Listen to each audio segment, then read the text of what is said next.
तो लैडर की जो लेंथ है कितनी, लैडर जो है उसकी लेंथ कितनी है, 5 मीटर। ये समझ में आ रहा है आपको? ठीक है। The bottom of the ladder is pulled along the ground away from the wall. मान लो जो इसका बॉटम है, जो लैडर का बॉटम है और ये वॉल का जो बॉटम है, ये जो है ये मान लेते हैं हम एक्स। कितना है, एक्स। और इस हाइट को मैं ले लेता हूँ एच। हाइट ऑफ वॉल कितना ले लिया मैंने, एच। इतनी बात समझ में आ रही है? ठीक है। अब जो चीज मैं पूछूंगा उसका ध्यान से सोच के जवाब देना। कह रहा बॉटम ऑफ द लैडर, आपने इसको बॉटम से ड्रैग किया। जब मैं इसके बॉटम को ड्रैग करूंगा तो आप मानते हो कि ये चीज और पीछे जाएगी, जाएगी। जब मैं इसको पीछे की तरफ लेके जा रहा हूं तो हाइट इसकी बढ़ेगी या कम हो जाएगी? कम हो जाएगी। तो मान लो हाइट यहां पर आ गई, तो क्या नहीं से दैट अब ये कुछ ऐसी हो जाएगी। बोलो। अब ये जो बॉटम है आपका, ये जो डिस्टेंस एक्स था, ये बढ़ गया है कम हो गया? तो देखो वो यही कह रहा है, वो यही कह रहा है कि bottom of the ladder is pulled along the ground away from the wall at the rate of 2 centimetre per second. At the rate of, तो क्या नहीं से दैट यहाँ पर आपको ये कहा जा रहा है कि जो dx/dt है वो 2 सेंटीमीटर पर सेकेंड है। यानी कि ये किस रेट से बढ़ा ये बताएंगे। यह समझ पा रहे हो? ठीक है। How fast is its height on the wall decreasing. Height कम हो रही है ना, पहले इतनी थी अब इतनी रह गई। अब आपको कहा जा रहा है कि जो हाइट है इसकी वो कितनी डिक्रीज हो रही है, यानी कि आपको कहा जा रहा है dh/dt। अब आंसर निकालने से पहले एक चीज तो क्लियर है कि ये पॉजिटिव आएगा नेगेटिव आएगा, डिक्रीजिंग। ये आंसर मेरा नेगेटिव में आना चाहिए। समझ पा रहे हो इस चीज को? ठीक है। When the foot of the ladder is 4 metre away from the wall. अच्छा, क्या ये क्या कहने से यहाँ पे एक राइट ट्रायंगल बनेगा ये? अच्छा, तो नॉर्मली अगर मैं बात करूं अब इस क्वेश्चन में, तो जो आपका बेसिकली जो राइट ट्रायंगल है जो है on the basis of values कुछ ऐसा है। हाइट को मैंने एच ले लिया, बेस मेरा एक्स हो गया, और ये कितना मेरा 5 है कि नहीं है? तो अगर मैं आपको कहूं, जैसे मान लो ये हो गया A B C, in right triangle A B C, can I say that जो 5 स्क्वायर है it will be equal to H square plus X square, yes और नो? उसने कहा how fast its height on the wall decreasing. H square को अगर मैं यही रखूं तो ये कितना हो जाएगा, 25 माइनस एक्स स्क्वायर होगा। और एच इक्वल टू, वैसे तो स्क्वायर यहाँ शिफ्ट होता है तो प्लस माइनस होता है, क्या हाइट कभी नेगेटिव हो सकती है? तो सिर्फ ये होगा square root of 25 minus X square. पहले बताओ इतना क्लियर हो गया? How fast is its height on the wall decreasing. और मैं किसके रिस्पेक्ट में इसको करूं, differentiating with respect to time. क्योंकि आपको जो गिवन है वो क्या, dx/dt। किसी के रिस्पेक्ट में गिवन ना हो तो इसका मतलब with respect to rate of change of time. तो आपने क्या कर दिया, ये dh/dt। अब मुझे बताओ नॉर्मली रूट एक्स का डेरिवेटिव क्या होता है, यही होता है ना, 1/2 रूट एक्स। तो अगर ये रूट एक्स है तो इसको मैं लिख सकता हूँ 1/2 रूट एक्स। बोलो यस और नो? फिर माइनस एक्स स्क्वायर का डेरिवेटिव क्या लिखूं मैं, -2x। अब क्या मैं इसको ऐसे कैसे लिख सकता हूँ, 2 से 2 कैंसिल हो जाएगा, तो मेरा dh/dt क्या हो जाएगा बताओ? स्क्वायर का कर दिया ना, माइनस एक्स स्क्वायर का -2x। एक्स का डेरिवेटिव विद रिस्पेक्ट, अच्छा ये कह रहे हो? हाँ, एक्स का derivative with respect to T, yes yes yes. X को विद रिस्पेक्ट टू एक्स नहीं कर रहे हैं, तो एक्स का derivative with respect to T क्या हो जाएगा, dx/dt। अब समझ में आ रही है सारी बातें? ठीक है। तो dh/dt क्या हो जाएगा, -x upon root of 25 minus X square. तो dx/dt कितना है आपका, 2। तो इसकी जगह क्या आ जाएगा आपका 2। ये समझ में आ रहा है? तो कहने से दैट ये हो गया -2x upon root 25 minus X square. पहले बताओ यस और नो? अब उसने क्या कहा था आपको, उसने कहा how fast is its height on the wall decreasing when the foot of the ladder is 4 metre. तो एक्स की वैल्यू कितनी लेनी है आपको, अवे फ्रॉम द वॉल। भैया लैडर का जो फुट है और वॉल वॉल से जो इसका डिस्टेंस है इसको एक्स ही लिया था ना। तो वो क्या कह रहा है कि हाइट कितना डिक्रीज होगी अगर ये जो आपका डिस्टेंस है फुट ऑफ द लैडर और वॉल का ये 4 मीटर हो जाए। तो कैन आई से दैट मुझे फाइंड करना है dh/dt when x is equal to 4। तो -2x की जगह क्या हो जाएगा, 4 हो जाएगा। ये हो जाएगा रूट ऑफ 25। 4 का स्क्वायर क्या हो जाएगा, 16। तो न्यूमरेटर में क्या हो जाएगा, -8। 25 माइनस 16, 9 का स्क्वायर रूट 3। बोलो भाई समझ में आया? ये इस रेट पे डिक्रीज होगा। अब सेंटीमीटर था, मीटर है, ये देख सेंटीमीटर, तो सेंटीमीटर पर, वेरी इंपॉर्टेंट क्वेश्चन। कोई डाउट है तो दोबारा पूछो, दोबारा समझाओ, बोलो, क्लियर है? ठीक है, चलो भाई नेक्स्ट क्वेश्चन। नेक्स्ट क्वेश्चन आता है आपका क्वेश्चन नंबर 11।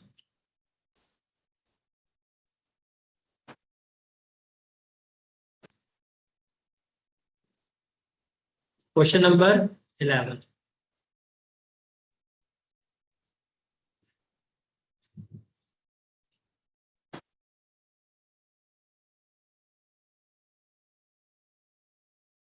क्वेश्चन नंबर 11 है आपका,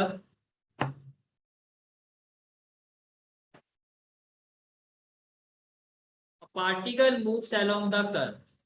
तो आपको एक कर्व गिवन है, क्या है? 6y equal to X cube plus 2, right? ये आपको गिवन इक्वेशन ऑफ कर्व है। फिर क्या कह रहा है? Find the point on the curve at which y coordinate is changing 8 times as fast as x coordinate. According to the question आपको ये कहा जा रहा है कि आपका y कोऑर्डिनेट चेंज हो रहा है, यानी कि dy equal to 8 times as fast as x coordinate, तो dx। ये समझ में आ रहा है? तो क्या मैं इससे ये कह सकता हूँ कि dy बाय dx जो है मेरा, वो 8 के इक्वल हो जाएगा? बोलो भाई, क्लियर हो गया? अब आपको पॉइंट निकालना है। Differentiating equation 1 with respect to x, पहले ये समझ में आ रहा है? क्लियर है यहाँ तक? ठीक है, ये हो गया 6। y को विद रिस्पेक्ट टू x करोगे तो क्या हो जाएगा? dy by dx। X cube को विद रिस्पेक्ट टू x करोगे तो क्या हो जाएगा? 3x²। और कांस्टेंट को करोगे तो क्या हो जाएगा? 0। ये समझ में आ रहा है? ठीक है, dy बाय dx अभी निकाला था, कितना है? 8। कितना है? 8। तो ये हो गया 8 इक्वल टू 3x²। तो can I say that 3x² equal to 8 6 जा 48। तो x² कितना हो जाएगा? 48/3 दैट इज 16। तो x की वैल्यू कहने से दैट +-4 होगी, यस और नो? होगी +-4, ठीक है। अब जो आपका कर्व है, कर्व की इक्वेशन क्या है आपकी? That is 6y equal to x³ plus 2।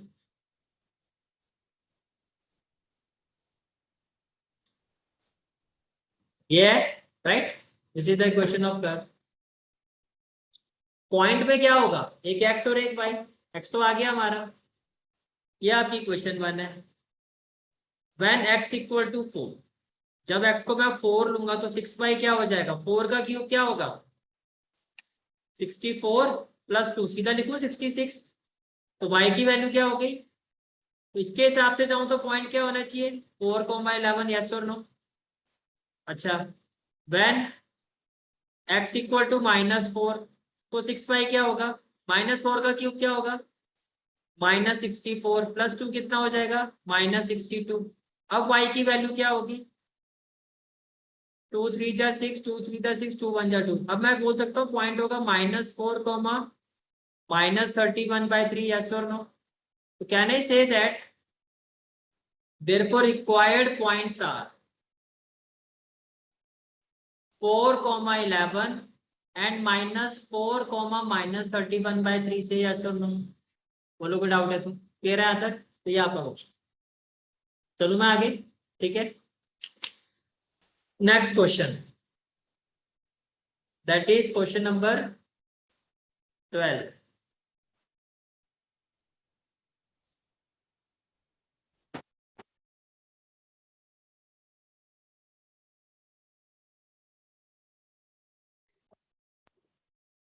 Yes, next question. The radius of an air bubble is increasing at the rate of 1/2 centimeter per second. क्या है? वेरी गुड, ये आपका dr/dt कितना है? 1/2 centimetre per second.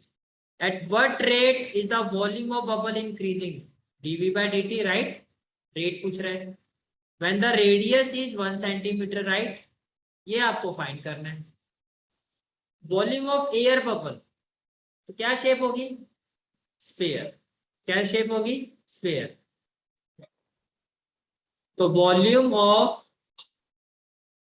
Air bubble is equal to volume of sphere, right? Which implies volume of sphere is equal to 4/3 pi r cube. Yes or no? अब मुझे rate of change of volume निकालना है। क्या निकालना है? Rate of change of volume.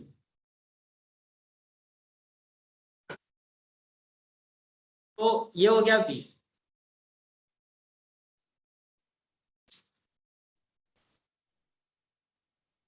Clear है? तो किसके रिस्पेक्ट में मैं डेरिवेटिव करूं बताओ? टाइम।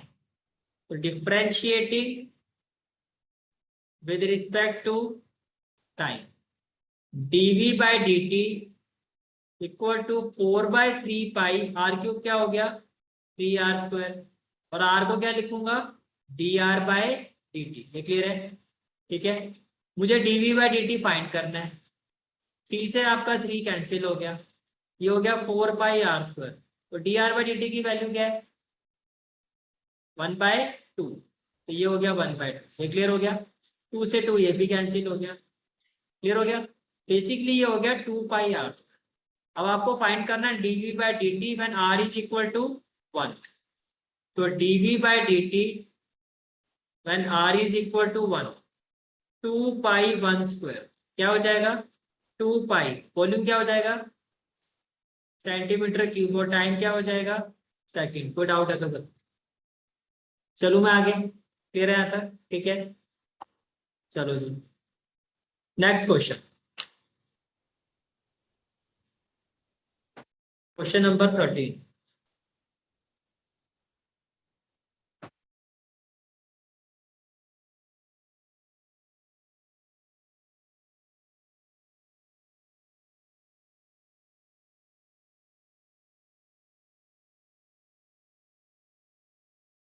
ये आपका question number 13।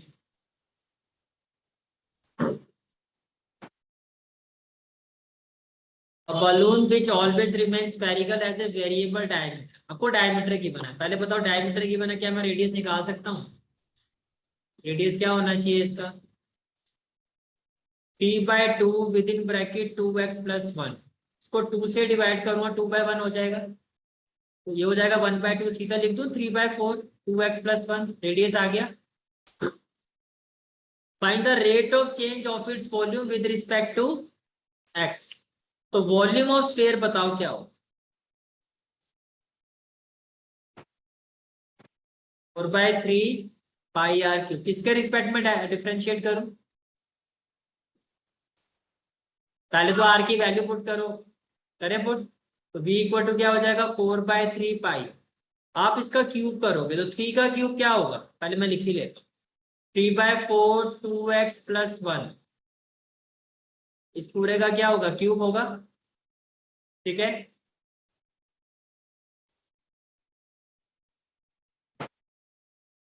v equal to क्या हो जाएगा? 4/3 पाई। यहां तक क्लियर हो गया?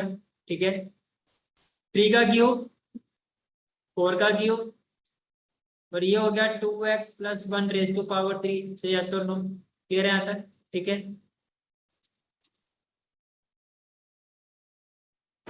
अब क्या कैंसिल होगा?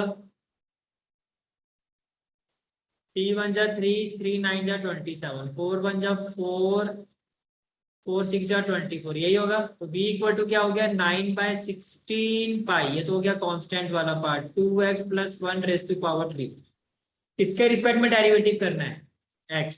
Differentiating with respect to x क्या आ जाएगा? dv bye dx। कांस्टेंट हो गया 9/16 पाई। पावर का डेरिवेटिव करोगे क्या हो जाएगा? 3 2x+1 का होल स्क्वायर। 2x का डेरिवेटिव 2। Very good. क्लियर हो गया यहाँ तक? ठीक है।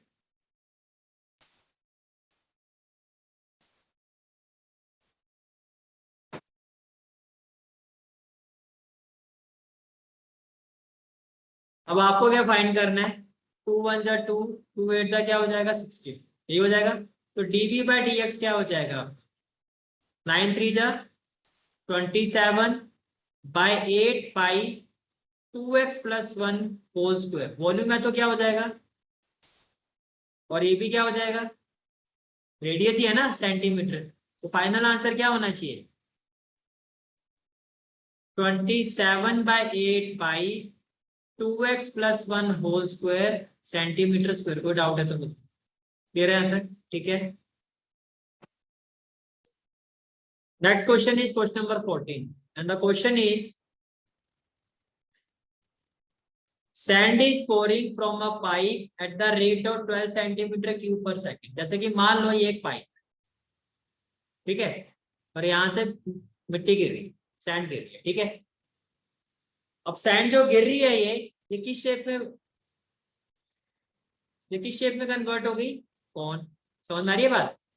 The falling sand forms a cone on the ground in such a way that the height of the cone is always 1/6 of the radius of the base. तो can I say that according to the question, height of the cone, height of cone, इसको मैंने ले लिया h, is equal to 1/6 into radius of base of cone। say yes or no। तो ये हो जाएगा h equal to 1/6 r ले लूं। यहाँ तक कोई डाउट है तो बताओ, क्लियर है यहाँ तक, ठीक है। How fast is the height of sand cone increasing, तो क्या निकालना है मुझे dh/dt when the height is 4 centimetre. बोलो भाई कोई डाउट है तो। How fast is the height of the sand cone increasing when the height is 4 centimetre. Clear हो गया यहाँ तक, ठीक है। ये क्या की बना मुझे सेंटीमीटर क्यूब पर सेकंड, सेंटीमीटर क्यूब पर सेकंड क्या है डी, वेरी गुड। ये आपका सेंटीमीटर क्यूब तो वॉल्यूम हो गया, सेकंड क्या हो गया टाइम। तो आपको जो गिवन है dv/dt, तो मैं यहीं से शुरुआत करूंगा क्वेश्चन की, ठीक है। अब मुझे ये भी बता दो फटाफट वॉल्यूम ऑफ कॉन क्या होता है। 1/3 वॉल्यूम ऑफ कॉन, बोलो भाई क्या होता है 1/3 पाई r स्क्वायर h। वेरी, ठीक है। इसके रिस्पेक्ट में करूं तो गिवन है आपको विद रिस्पेक्ट टू टाइम, ज्यादा हो गया क्वेश्चन, टाइम ही लिखने जा, चलिए बचे, ठीक है। तो क्या हो गया dv/dt क्या होगा 1/3 पाई। अब देखो एच भी है और आर भी है, तो किसी एक की वैल्यू कन्वर्ट करनी पड़ेगी आप, ठीक है। एच की वैल्यू 1/6 आर है, तो एच की जगह है तो 1/6 आर करो, या आर की जगह क्या लिखो, या आर की जगह क्या लिखो 6h, ठीक है। तो उसको करने से पहले ही ये काम करना पड़ेगा हमें, पहले इसको सिंप्लीफाई कर लो। तो क्या मैं इसको ऐसे लिखूं 1/3 पाई आर की जगह 6h का स्क्वायर इंटू एच। क्यों मैं कह रहा हूँ, क्योंकि भैया जो निकालना है हमें वो हमें dh/dt निकालना है, तो मुझे h चाहिए, मैं r को एलिमिनेट करूँ। समझ में आ गया, ठीक है। अब ये क्या हो जाएगा v = 1/3 पाई 6 का स्क्वायर क्या h² इंटू h क्या h³। समझ में आ गया, 3 1 जा 3 3 2 जा 6, तो v = क्या हो जाएगा 12 पाई h³ होगा या नहीं होगा, कह रहे हैं यहाँ तक, ठीक है। अब किसके रिस्पेक्ट में करोगे, differentiate with respect to time, तो क्या हो जाएगा dv/dt 12 पाई h³ क्या हो जाएगा 3h², फिर h का क्या हो जाएगा dh/dt। बोलो कोई डाउट है तो, ठीक है। dv/dt कितना की बना है हमें 12, तो dv/dt इसकी जगह आप क्या लिखोगे, सीधा 12 ले लो यहाँ पे, तो यहाँ आपने ले लिया 12 इक्वल टू क्या हो जाएगा 12 pi equal to 3h² into dh/dt। मुझे यही फाइंड करना है, तो 12 से 12 कैंसिल कर दूं, तो dh/dt की वैल्यू क्या होगी इक्वल टू में यहाँ पे 1 हो गया ना, तो 1 ये सारा अपॉन में आ जाएगा 1/3 पाई h²। बोलो भाई को डाउट यहाँ तक क्लियर है। अब आपको क्वेश्चन में कहा गया है कि dh/dt फाइंड करो जब h की वैल्यू क्या है 4, जब h की वैल्यू क्या है 4।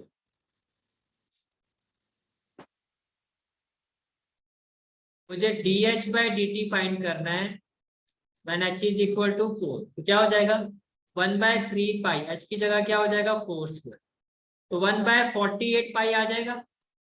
h का मतलब सेंटीमीटर, टाइम का मतलब सेकंड। बोलो भाई, कोई डाउट है? क्लियर है यहाँ तक? ठीक है, चलो फिर नेक्स्ट क्वेश्चन पर चलते हैं। Your next question is question number 15।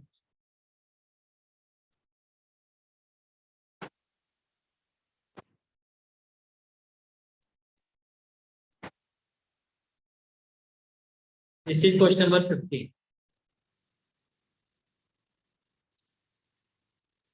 Simple question है, देखो आपको सी एक्स गिवन है। सी एक्स का मतलब यहाँ पर क्या है, कॉस्ट। पढ़ा था ना आपने 11th क्लास में cost, micro economics. 0.007 X cube minus 0.003 X square plus 15x plus 4000। आपको कहा जा रहा है मार्जिनल कॉस्ट निकालो when 17 units are produced. Marginal cost का मतलब होता है rate of change of cost. क्या होता है? Rate of change of cost. तो आप करोगे differentiating with respect to X. Cost जो होगी वो किसके रिस्पेक्ट में होगी? यूनिट्स के रिस्पेक्ट में होगी। ठीक है, तो क्या आ जाएगा आपके पास सी डैश एक्स, और ये क्या हो जाएगा 0.007 एक्स क्यूब क्या हो जाएगा 3x स्क्वायर, 0.003 एक्स स्क्वायर क्या हो जाएगा 2x, 15x का क्या हो जाएगा 15, यही हो जाएगा। अब उसने कहा व्हेन 17 यूनिट्स आर प्रोड्यूस, ये किसकी वैल्यू है x की, तो पुट x इक्वल टू 17। तो कैन आई से दैट मुझे c डैश 17 निकालना है, तो 0.007 इंटू 3 एक्स स्क्वायर की जगह क्या हो जाएगा माइनस 0.003 इंटू 2 एक्स की जगह क्या हो जाएगा 17। भाई इसको सॉल्व कर लोगे हैं, ये आपका आंसर है। ठीक है, नेक्स्ट क्वेश्चन, क्वेश्चन नंबर 16। लगाना जरा दिमाग, कैसे करोगे? नहीं, यही बताओ मुझे। पहले मैं सारे क्वेश्चन करवा रहा हूँ, फिर आप ही करोगे सारे, या आप ही लोगों से सारे क्वेश्चन करवाओ मुझे।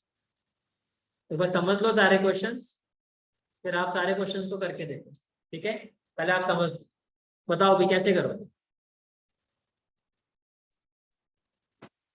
The total revenue in rupee received from the sale of X unit of a product is given by। आपको revenue given है, revenue से निकालना क्या है marginal revenue। क्या करोगे differentiating with respect to X। marginal revenue का मतलब R dash X होगा। तो can I say that RX है मेरा 13x square plus 26x plus 15, yes or no? Differentiating with respect to x, तो marginal revenue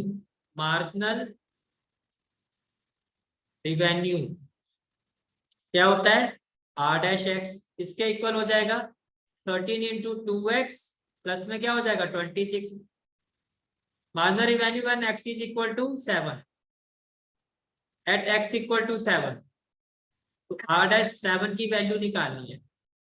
13 into 2 into 7 plus 26, तो ये 13 to कितना हो जाएगा 26 इंटू 7 प्लस 26, 26 कॉमन ले लो, 7 प्लस 1 कितना हो जाएगा 26 इंटू 8 6 48, 8 टू 16 और 4 20, ये आंसर आ जाएगा। समझ में आ रहा है? दोबारा बताओ। ठीक है, next question, that is question number 17।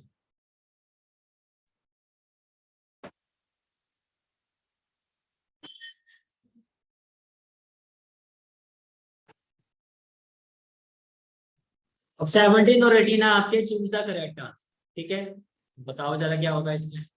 Question है आपका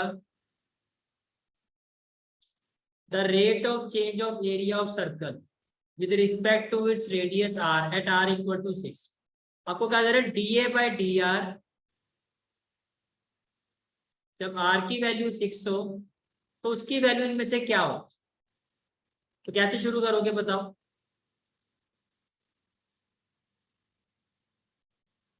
शुरुआत कैसे करोगे, पहले जो पूछा गया उसी को लिखोगे ना। तो एरिया ऑफ सर्कल क्या होता है ये भी बता दो। A is equal to pi r square. Jasmeet का आंसर आया ऑप्शन बी, चलो चेक कर लेते हैं। अब क्या करोगे, differentiate with respect to r, तो d A by D r निकालोगे, क्या हो जाएगा 2 पाई आर। अब उसने कहा D A by D R when R is equal to 6, तो क्या हो जाएगा 2 पाई इंटू 6 होगा, तो कितना आ जाएगा 12 पाई होगा। ऑप्शन चेक करो, yes B is the right answer. क्या होगा option B.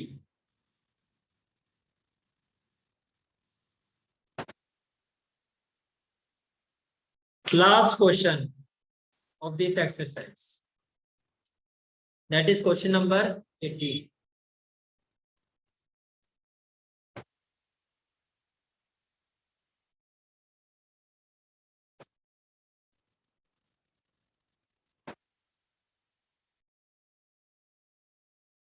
This is the question. Question is, total revenue in rupees received from the sale of X unit of a product is given by RX given है आपको, right? तो RX है आपका 3x square plus 36x plus 1, right.